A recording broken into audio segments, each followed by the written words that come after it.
Hi, I'm Lillian Halseth Taylor, and I was Wayne Halseth's wife at Breitenbush Hot Springs. I met him and went to work up there in 1955. We got married in 1956.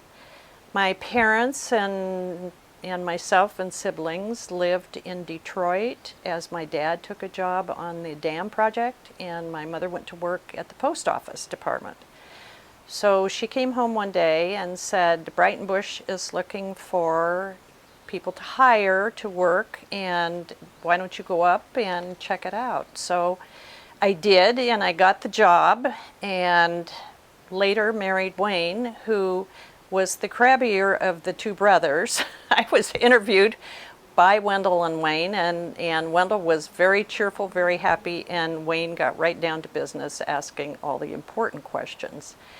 My earliest memories probably of Breitenbush go back to when I was maybe 12 or 13, when we would go on journeys up to the hot springs, and with kids, you know, it's all about swimming and picnics and go to the river and that kind of stuff. So that's how I got started.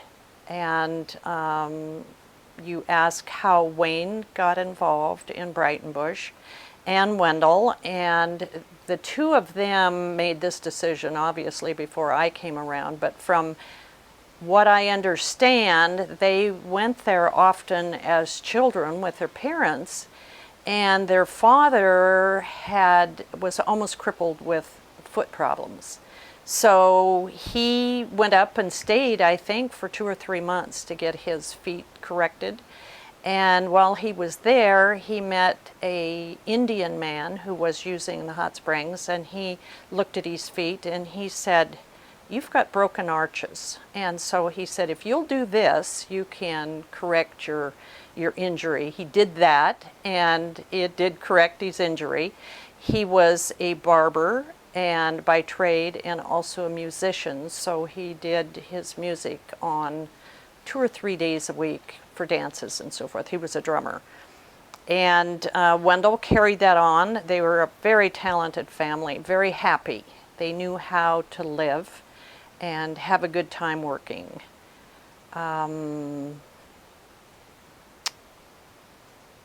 They So, bought, go ahead. so who are your parents? My parents are Alan and Marie Butler, Okay. and you know, it's just nothing planned. That's just the way it was, and that's where he went to work. And they moved away after the dam was finished, and moved actually on to Fairbanks, Alaska. And when you went to work at Breitenbush the first time and interviewed for a job, what kind of work were you doing then? It was for mostly restaurant work, because we had a snack bar that was connected to the store, and then we had a dining room that was in the hotel. So when you got a job, you really ended up doing everything.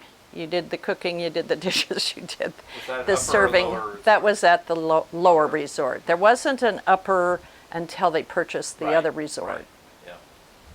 So, who did Wayne buy the resort from? That was Kennedy?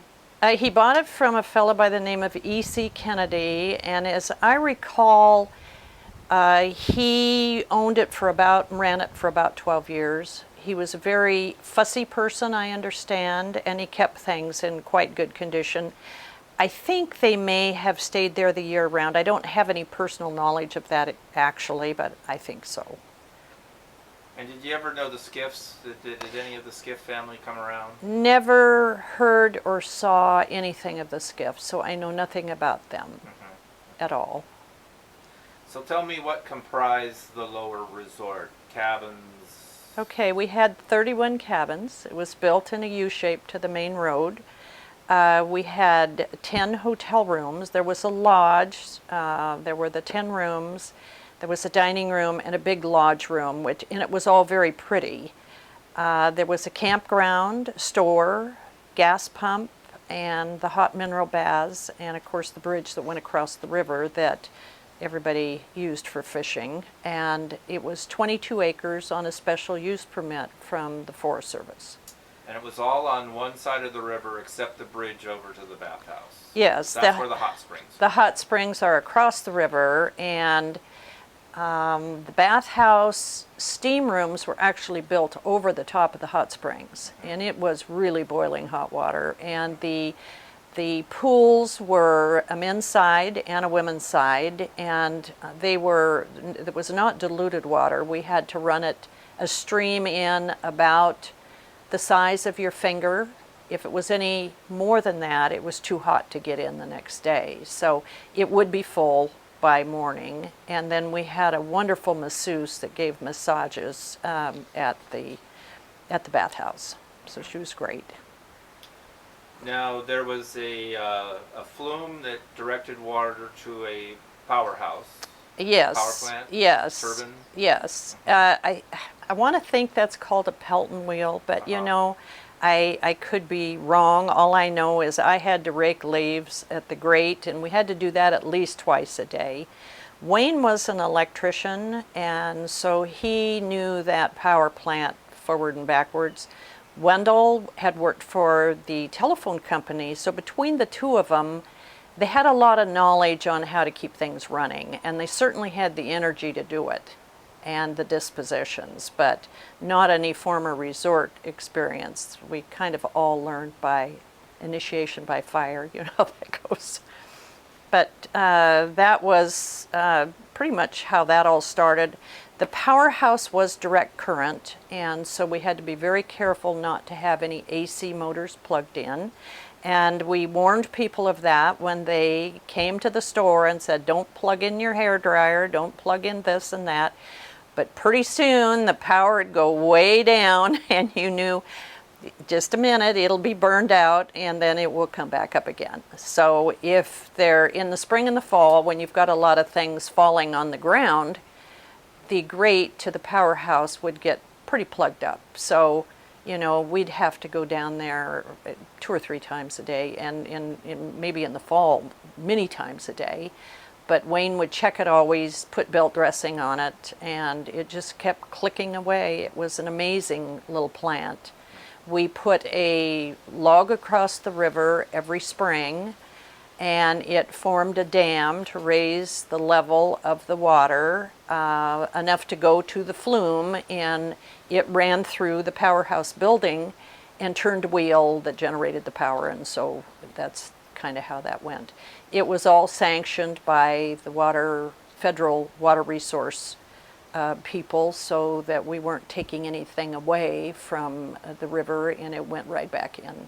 So it was very efficient. It worked great. And what buildings were connected to the power plant and had electricity? All of them. All of them? Everything had power.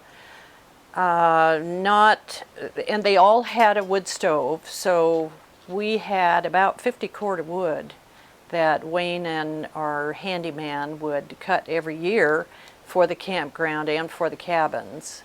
And not all of them had toilets. We had central restrooms, and they were conveniently located. And then, of course, the bathhouse, anybody could go in and pay for a shower and take a shower. So they were kind of camping cabins, but a little nicer than that, and they had a shelter. So our customers pretty much were the same people coming back year after year after year, families and individuals.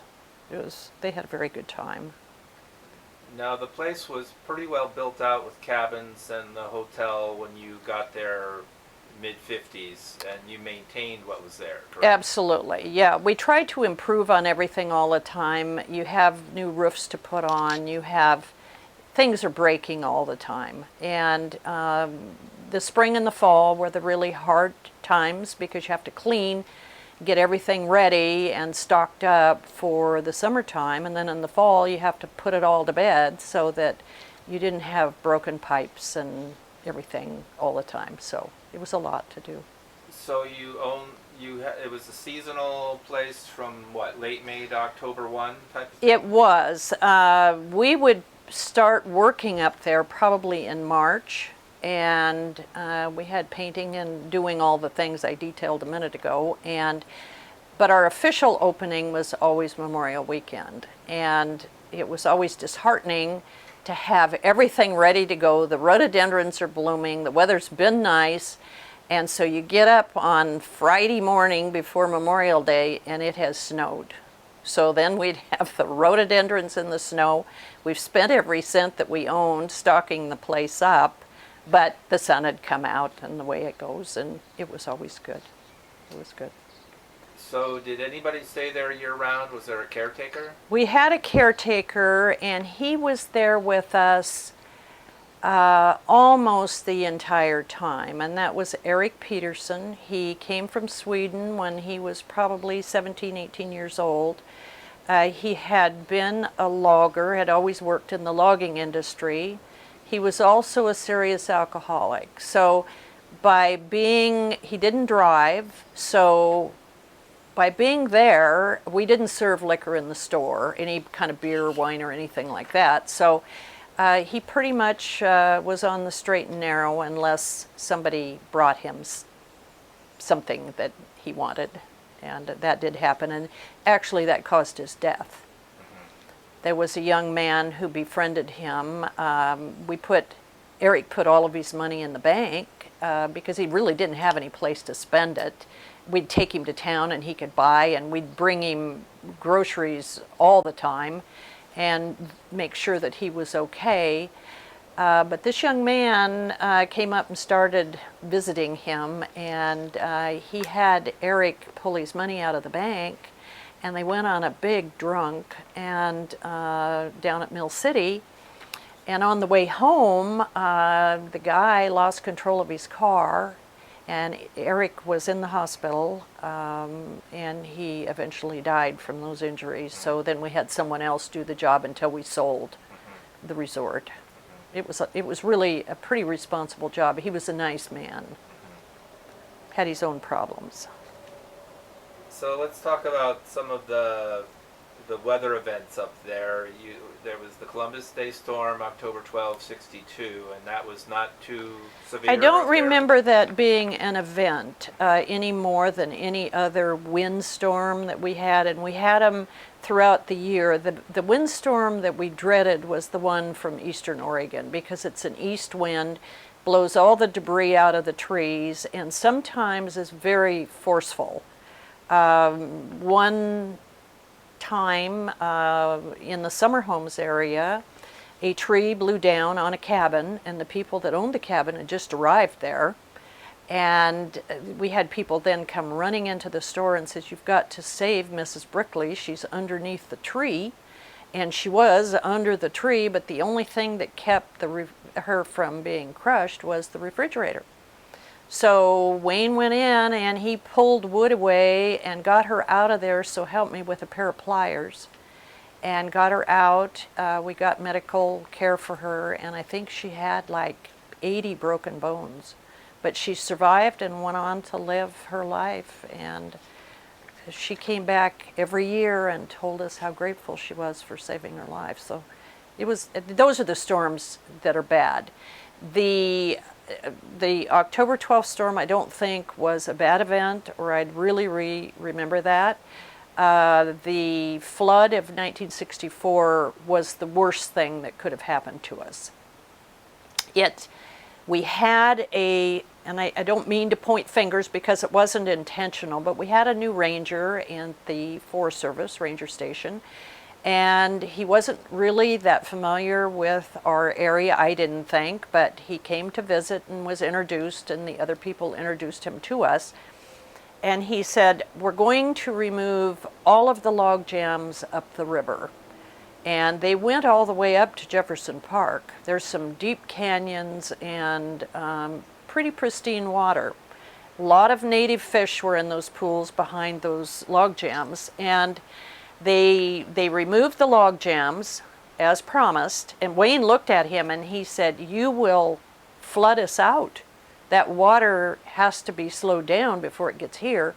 And he said, "It'll just be the best thing that ever happened." And I think it was the first year after they did that, the 64 flood come through, and it just scoured out everything. We lost the powerhouse, we lost the flume, We lost the bathhouse, we lost the bridge. A forest clump of trees came right down the river standing upright. Well, when that happens, anything in its way is going. So then it's to rebuild, and rebuilding where you get the money to do that. So we did get a small business loan, and we had some carpenters and rebuilt it, and we got ready for the next season. So it was something. We used to get, when I first went there, and probably until in the mid-60s, we always had at least 10 feet of snow. And they had a snow plow, but pretty soon you have nowhere to put the snow. You start clear to the edge of the roads, and after a while you have no place to put the snow, so you're stuck. You're in there and you can't get out. So did you ever meet any of the Bruckmans who owned the upper resort? Absolutely. Merle Bruckman was the one that owned and operated it. We knew him well. His daughter, Mary Trowbridge, and Wayne went to school together. They went to high school together. So they were great to deal with. When the decision was made to purchase the upper camp, which we renamed it because we had to keep them straight, the lower and the upper camp. They had probably been on bad terms all through the years. They were very competitive resorts. I don't think the former owners liked each other very much, and so this was the first time there was actually a friendship between the two places, and we were packed. It was a family resort.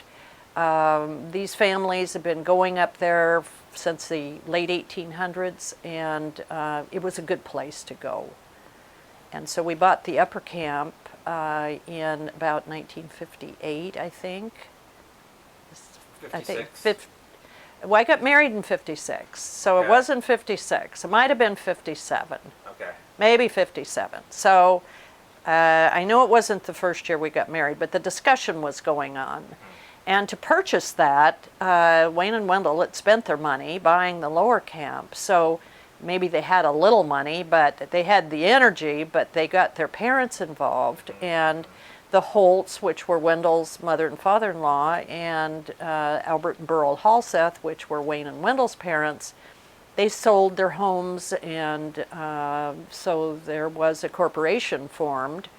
And we worked together as one big resort until about 1960. And it was too big to manage. And if you're going to be a manager, you need to be an on-site manager. Well, we couldn't manage the upper camp from the lower resort because the agreement was Wayne would run the lower resort and Wendell would run the upper resort, and then they would have corporation meetings, and then we would decide. So it was back and forth and back and forth. After we purchased the upper camp, we discontinued the dining room and the snack bar at the lower resort because we were running competition with our own selves. And that could have been a mistake, but probably where the lodge fell down, half of it, in that snowstorm, it was just as well, because then we'd have felt that we had to keep going and doing that. But Wayne and Wendell decided that it was probably better if they didn't try to run each other's operation, so to speak. And so they just traded stock in what one had and the other had. And so we were no longer owners as of about 1960 in the upper camp, but we remained in the lower camp until 1976.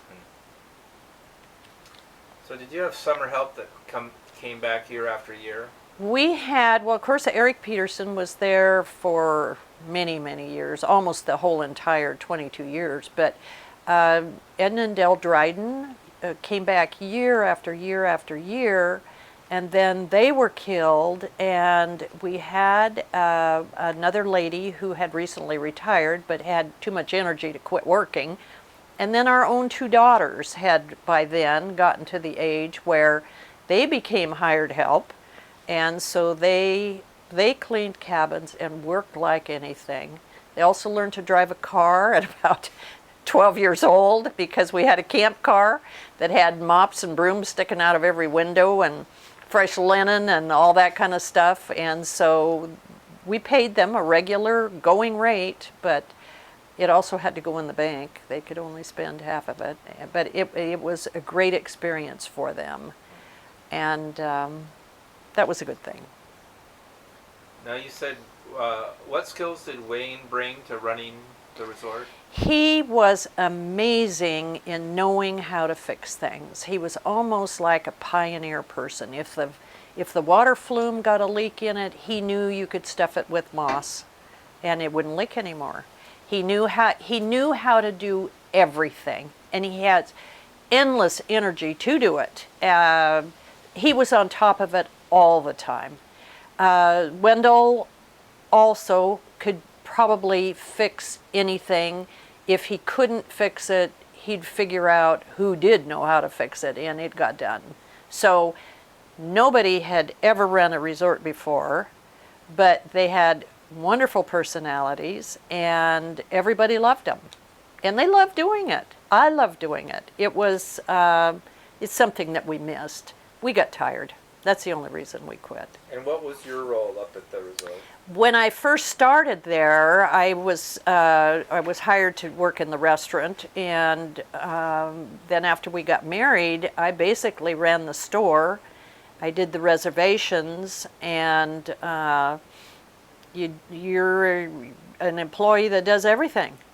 Anything that needs to be done. If a cabin suddenly needs to be cleaned and you're there, you do it. If the person at the bathhouse got sick and couldn't show, then you're there. After we bought the upper camp, probably one of my first terror moments was when the chef, and he was a very good chef, and it was seasonal work, so a really good cook is busy the year round. If they're not employed, there's a reason for it. But we found that a lot of cooks drank too much.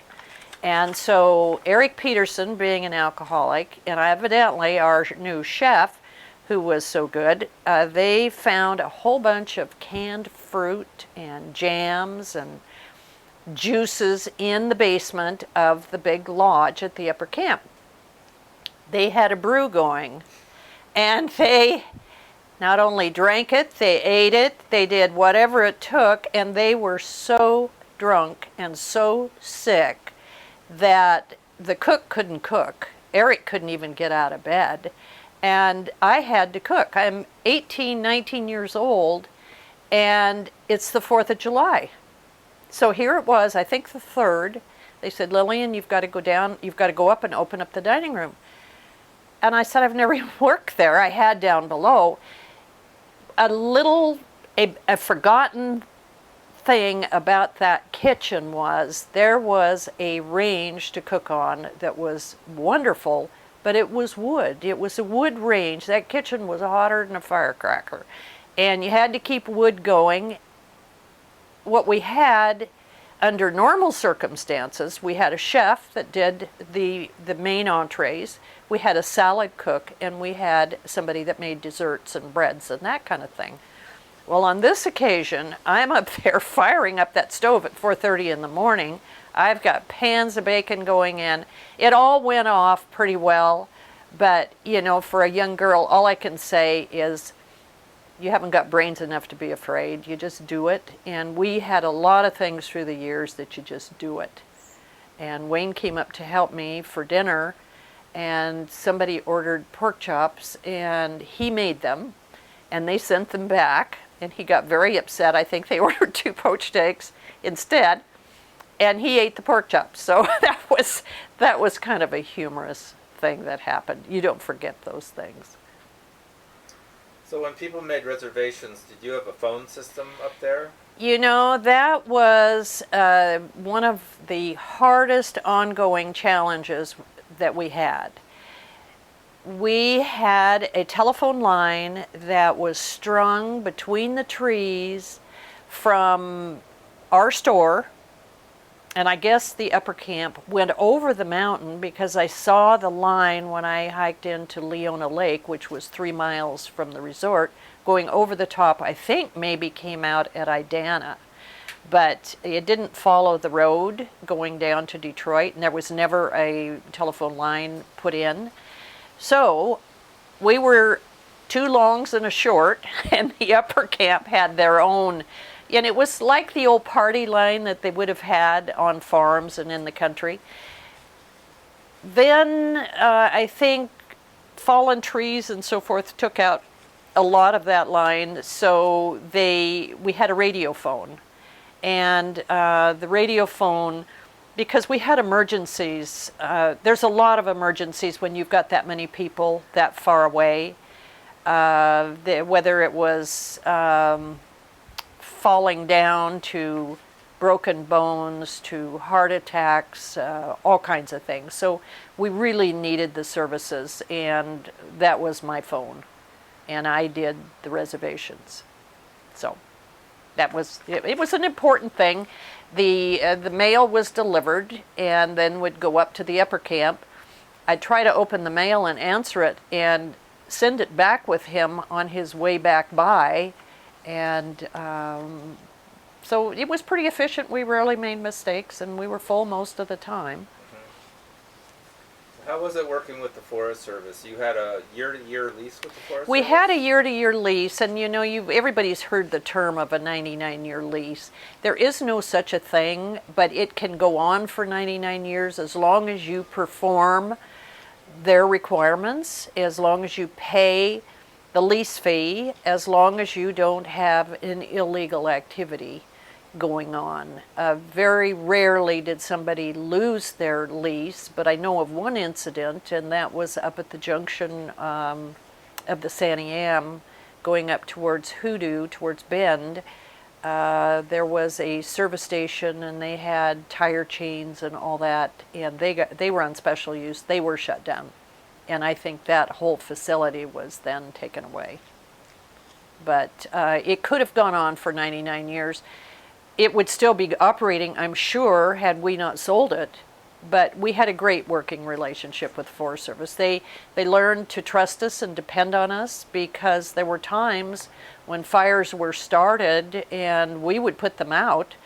And if it got a little bigger, then they were called. And one time, my girls and Wayne were fighting a fire up the road about 5 miles, and they had taken the axe and the shovel and some water, and then one of the girls drove back down and filled up the tanks again with water because it was really starting to go. And then the Forest Service came. I don't know, they'd been up there an hour or two working on this, black as they could be when they got back. The Forest Service truck was out of water. So that was a mistake somebody made. I'm sure they got in all kinds of trouble for that. But the Forest Service learned to trust us and depend on us. And to answer your question, I think the lease would still be going.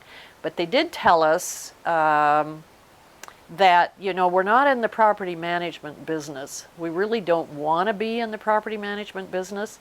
So they really liked things to go along smoothly. Get out of that driver's seat. And you paid a portion of your profits as We part did. of the lease? We did. Yeah. Yeah, and that was an annual payment. And then we had our payment, I think, to Kennedy until he was paid off. You know, it's hard to get a loan on something, especially where you don't own the land. And then you've got even the upper camp. Bruckman carried the paper on that. And so when Wendell sold that, Bruckman was still carrying the paper. And there were a couple of unfortunate ownerships there. So did you ever sell mineral water, bottled water? You know, all we did was work. If there was an easy buck to be made, we didn't know how to do it. We tried. And, you know, you've got to have an organized bottling facility, and then you're dealing with the health department. There's enough minerals, enough natural chlorine, enough of everything in the water to be perfectly safe product. but it's got to be handled safely to get there. We didn't have the time or the facility really to do that. We tried it a little bit, but in most cases, people just brought their own jugs and they took as much as they wanted and took it home and portioned it out through the year. And that's what basically is how that was all done. And that was still popular for people to drink the water during your time It there? was huge. And, you know, we were well people, but some people were very, very sick. And it was amazing what it did for them. And I'm not a non-believer, but I'm not a total skeptic. But for instance, we had one lady come with her husband, and she had psoriasis so bad, we couldn't let her in the bathhouse when anybody was there. She looked so bad. Because, I'm sure other people thought, well, we'll get sick too if she's sick. And so we made her take the water to her cabin, and then we let her be the last person in at night and locked the door behind herself. She didn't have one spot of psoriasis on her when she left in the fall. And that was amazing. And we had that was bathing in the water, right? And drinking it, and washing the hair, and it has huge medicinal qualities. And I never got into it that much. I just knew that it did, and I knew what I saw when I saw the people that were helped. And it was wonderful. And that was the same hot spring water that fed the bathhouse that people would drink? Same thing. Yeah. Same thing. We had a faucet on Right. the outside so they could fill and take as much as they wanted. It Right. seemed to be an unlimited supply.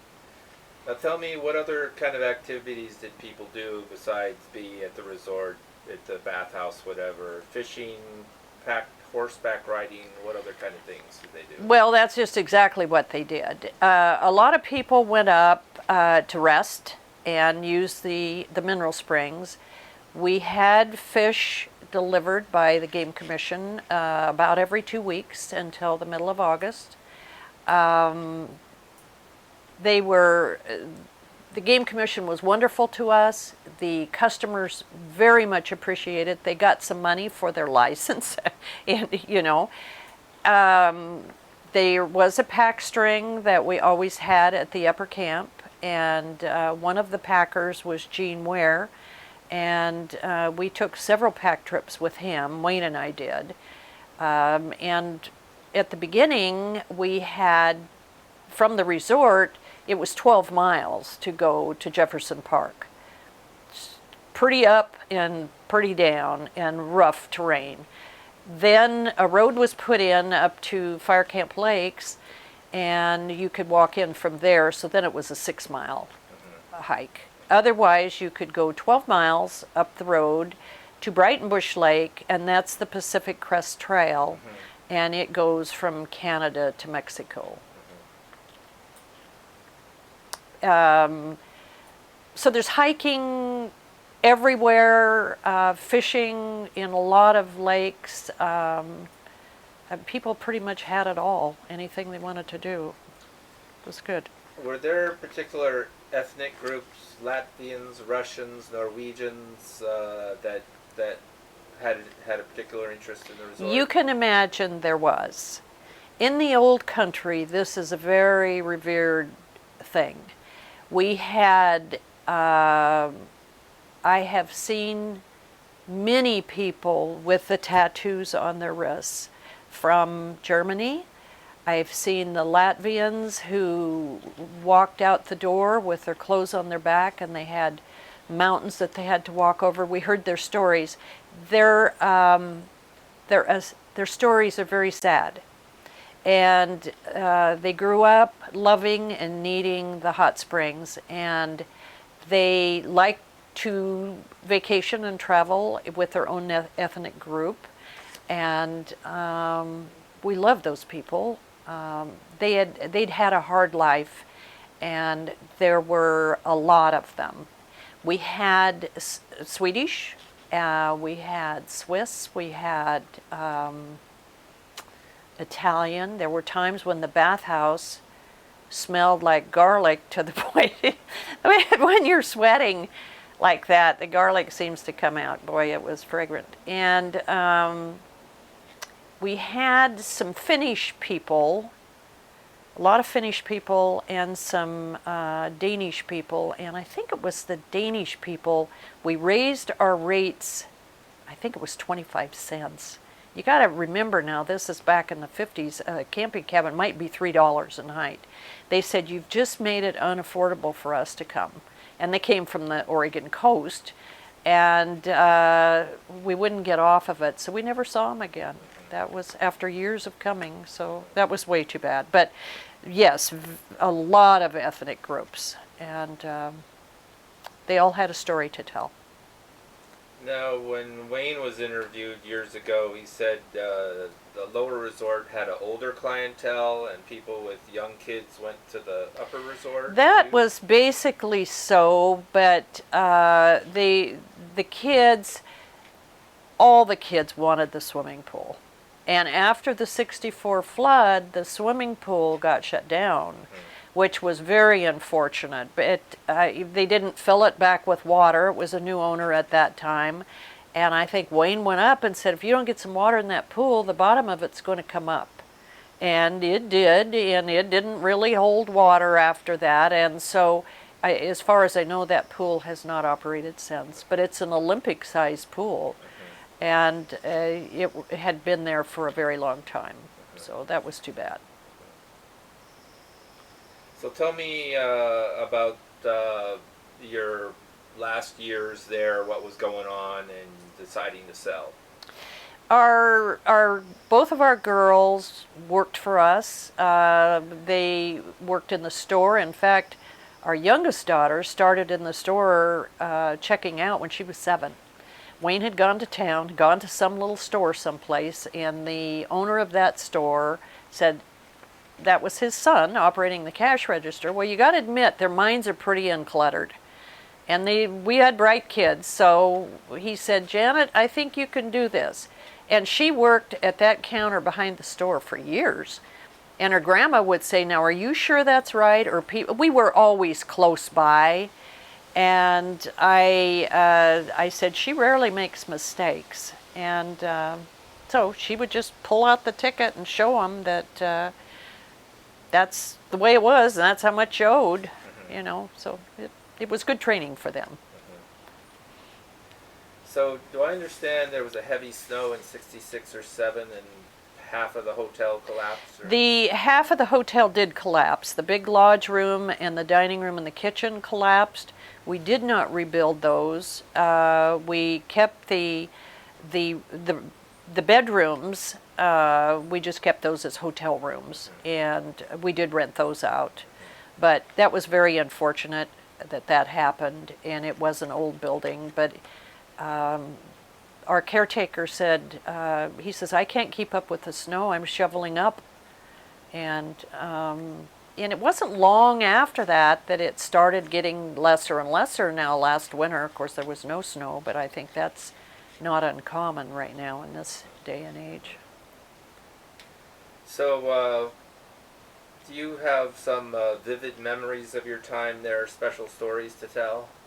There were a lot of special stories to tell, and you probably don't have time to listen to all of them. But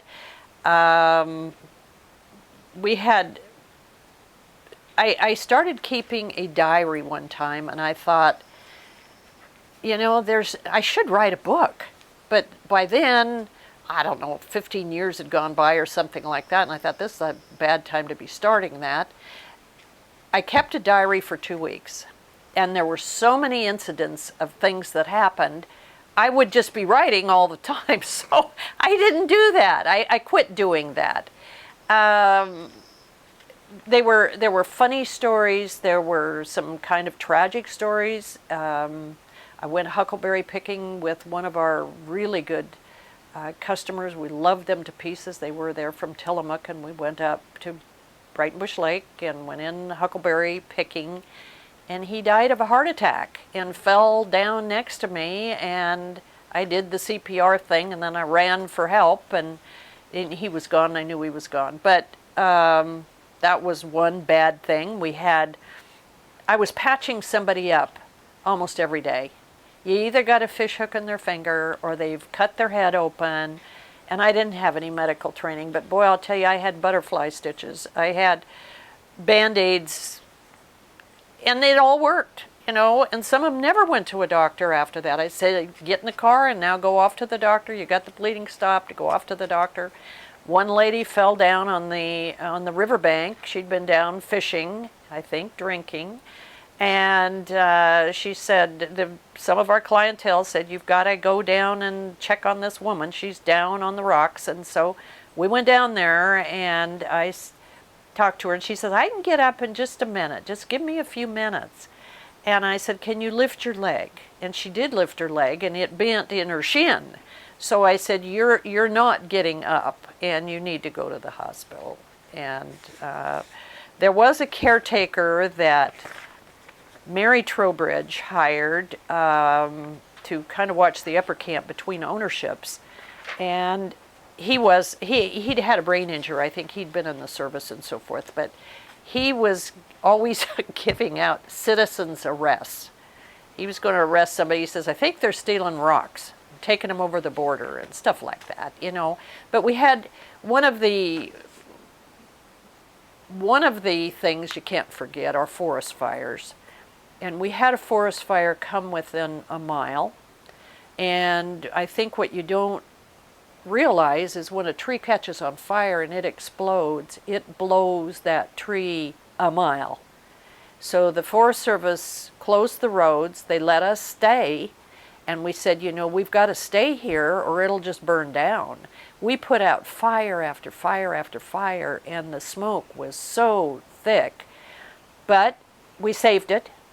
And they got the fire under control, and so the thing didn't burn down,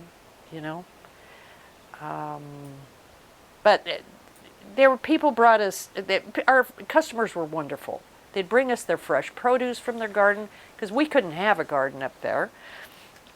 I had a man come in the store one time, and he was a single man, but he wanted to talk. And so he talked about canning, and he had done all this canning. And so I'm praising him for his sticking with it and stuff. And he went out to his car and brought me a whole bunch of jars of stuff I couldn't even recognize, and for me to have. And then he went to the bathhouse. And then our customers came in and said, can you have this man go in a different time? He had an artificial leg. And so he would take that off then to get into the pools, and they didn't want to be there. See all that. So, very happy times, very happy times.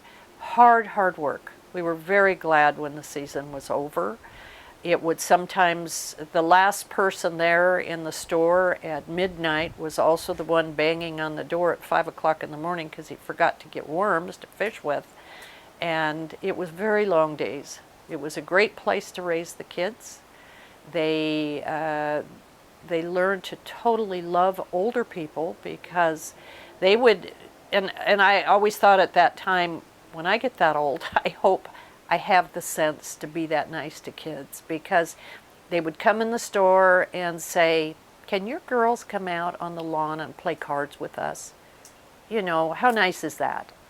So I've probably pumped thousands of gallons of gas because it was a hand pump, and it was the only gas around. So you pumped it up to 10 gallons and then you drained it out, pumped it up to 10 gallons because it wasn't an electric motor.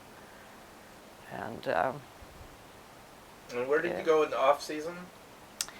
We, to begin with, Wayne and Wendell's family. Wayne was a single man, so they stayed in at the Lower Camp Resort at that time all winter. Wayne walked in and out of there. We calculated several hundred miles that winter because they didn't really have enough provisions to feed him. After we got married, we moved to Salem, and he worked for Cherry City Electric, and they were personal friends as well.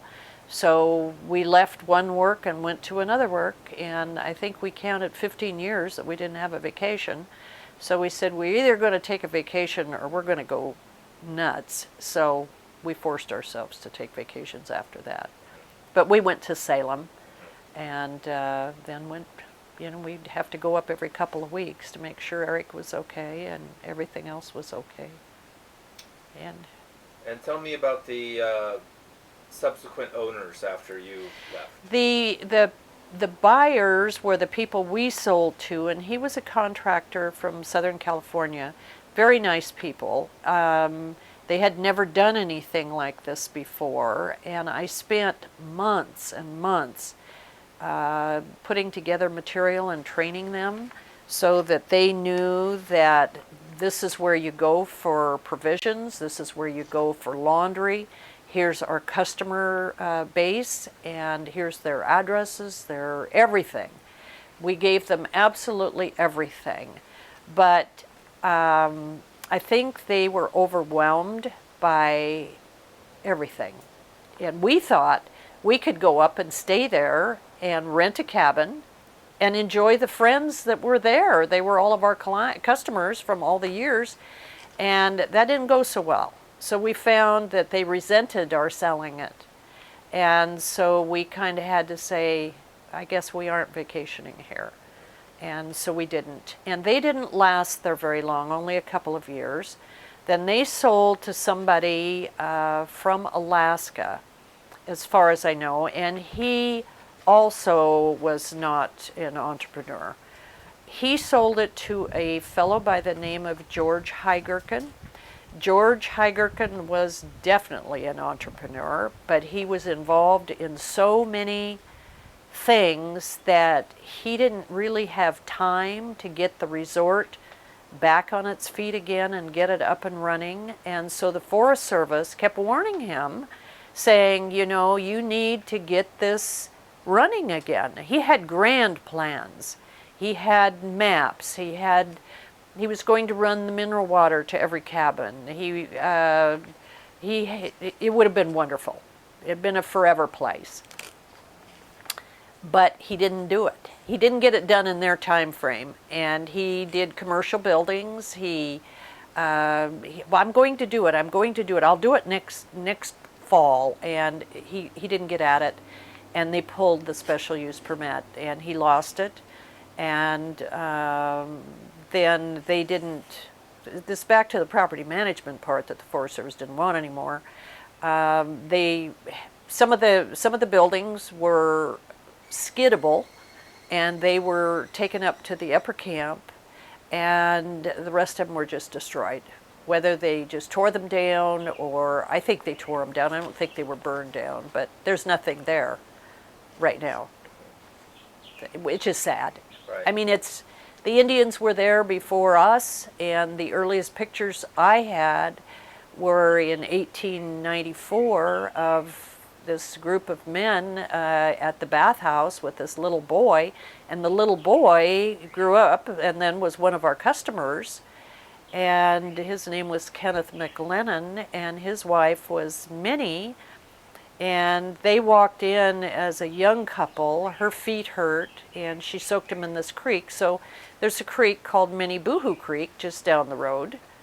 But in this picture taken of these men at the bathhouse, they were the men that most of the trails, the historic places up there are all named for these people.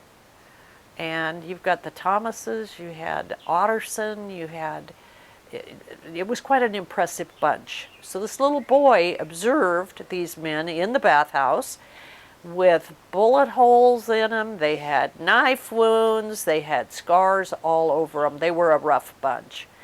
They were a hardy bunch, and they were probably okay until they drank too much, because that usually was an outlet, I think, that happened a lot. So that's some of my story. Okay, well, thank you very much, Lillian. You're very welcome. This is my history that, as I remember it, if somebody remembers it differently, that's okay, but I'm the last surviving owner from that era, so I don't know who it would be. Right. Okay, thanks. Okay. So in '68, a group got a hold of the Upper Resort and was advertising to sell shares in the company up there. And can you tell me what you know about that? I can. It it pretty much came as a surprise that they would be selling stock, and they were aggressively selling stock. So we didn't know the history of the owners too much, and I think the people that we saw were generally salesmen. There was one who did quite a bit of their paperwork, and he was an attorney. As far as I know, he was a disbarred attorney, but it doesn't keep you from having the knowledge that you need if you're going to actually take advantage of people.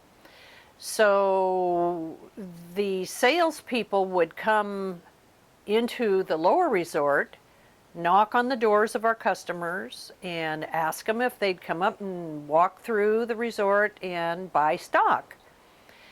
They did that at the bathhouse down on the bridge. They'd knock on the cabin doors, and so we got a hold of the prospectus that they were using and to entice people to come and buy stock in the upper resort.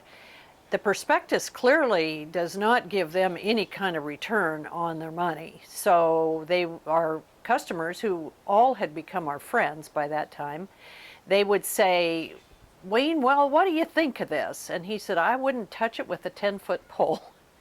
And they'd go buy it anyway. And then, they'd come in and say, we lost our money. He says, I told you you were going to lose your money. And, but they were very aggressive about it.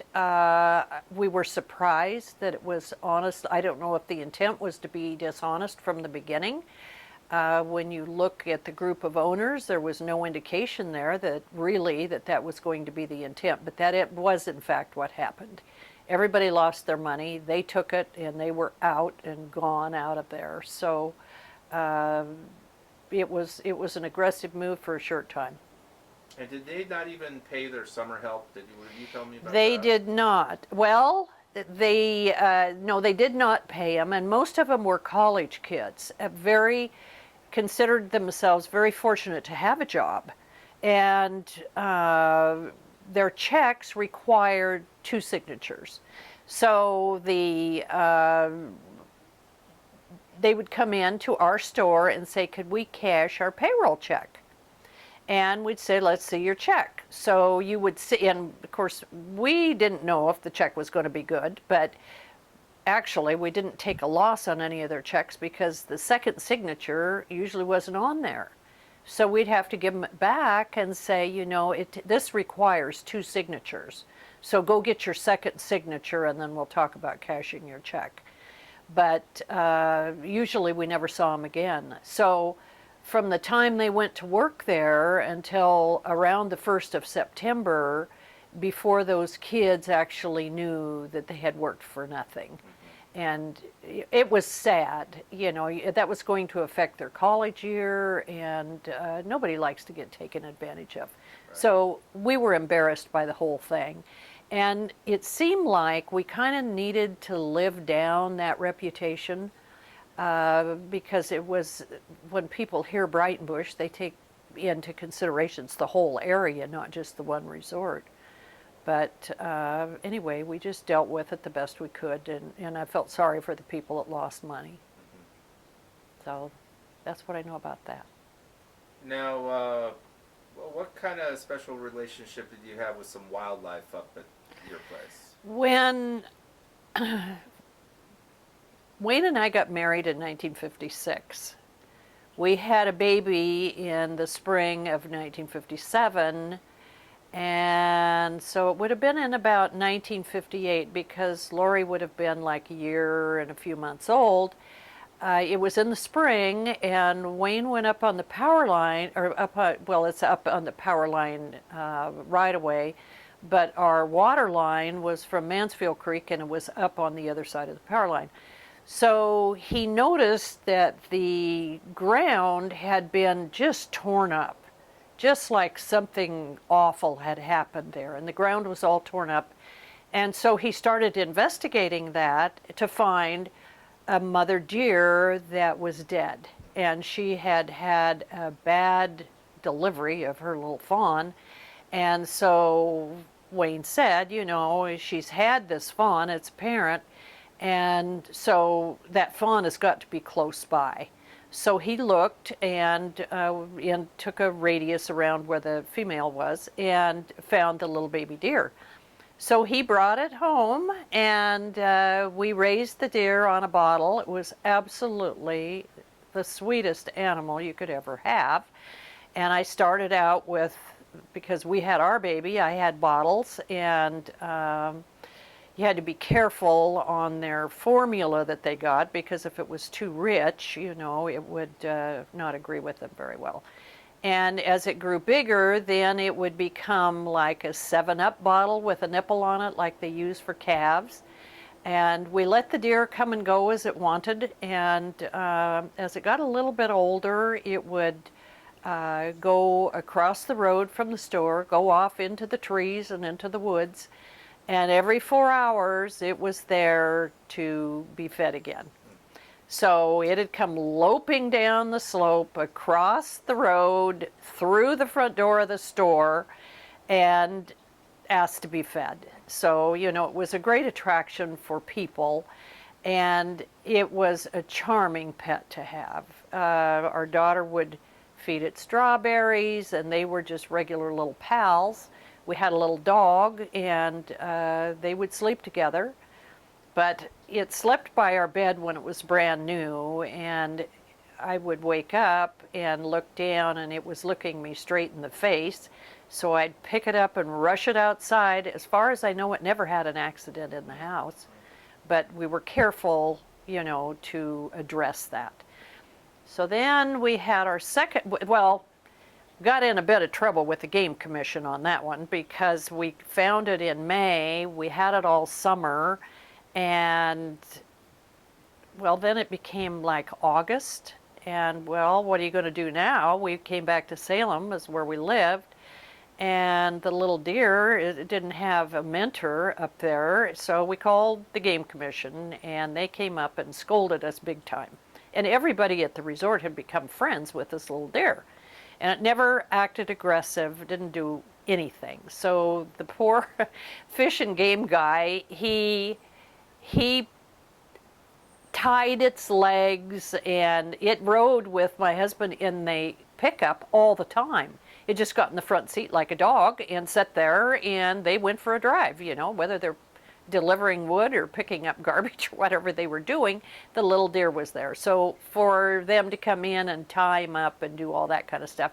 But they say as they get older, they get aggressive sometimes, and they're spoiled, because obviously we spoiled them. And they took him away to a game farm, I mean far away, like Tennessee or some doggone thing. We got the report back. They said, technically, we're supposed to fine you. We're supposed to do all these things. We said, we couldn't leave him die. He was dying, you know, it would have died. Well, been better off. Well, they wouldn't have had to bother with the results, which was us at that point in time. And then a few years later, we had our second daughter, and she was just a toddler and ran upon a very similar instance. And so we rescued that little fawn, raised it the same way, got the same speech from the Game Commission about you shouldn't do that. And we said, you know, we're just kind of keepers of the environment, and we'll take care of them. If you have to put them on a farm for renegade deers, then you do that. But you know, all they did was scold us, and that was it. So okay. We loved them. They were dandy. If you get them from the time they're born, they think you're the parents, and they pretty much do whatever you want. We watched it learn how to use its musk glands for the first time. They pee down their legs and rub their knee knuckles together. And we watched it learn to jump for the first time, and he'd jump straight up and straight down. and then it'd jar his teeth, kind of. And he'd say, "Oh, that was fun," and then he'd try it again. So we'd hop up and down. They're fun to watch. We had a good time. We had a good time. And also, can you tell me about hikers or people on horseback coming down from the Pacific Crest Trail? I can. The Pacific Crest Trail, before the roads were in like they are right now, Fire Camp Lakes and logging has taken roads into within 6 miles of the Jefferson Park itself. So at the beginning, they could leave the Pacific Crest Trail and come down the trail that comes down to Breitenbush. And they would come in for provisions. Sometimes they had their boxes delivered there because they have food and clothes and all that kind of thing. A lot of times they would get off the trail at Breitenbush Lake, hitch a ride with somebody coming or going over a very rough road of boulders that don't move, and it's pretty kind of unimproved, but it's access, I guess. And so they would come, take hot baths, buy groceries, or pick up their mail or whatever. And then we had a fella come through who was a true cowboy. And he had 2 horses, one probably to pack, and he would ride the other one. And he probably switched back and forth, but he was doing the whole trail, clear from Canada to Mexico. And I don't remember if he started in Canada. I want to think maybe he started his route that direction instead of the other direction. But normally they start in Mexico or close thereabouts and walk through, and they were a gregarious bunch. And no bad stories. No, we'd feed them. I'd usually, if we were close to any kind of a meal time, I would feed them, give them cookies or whatever I had cooked. And the cowboy, he stayed overnight with us and left then. I think it was the next day.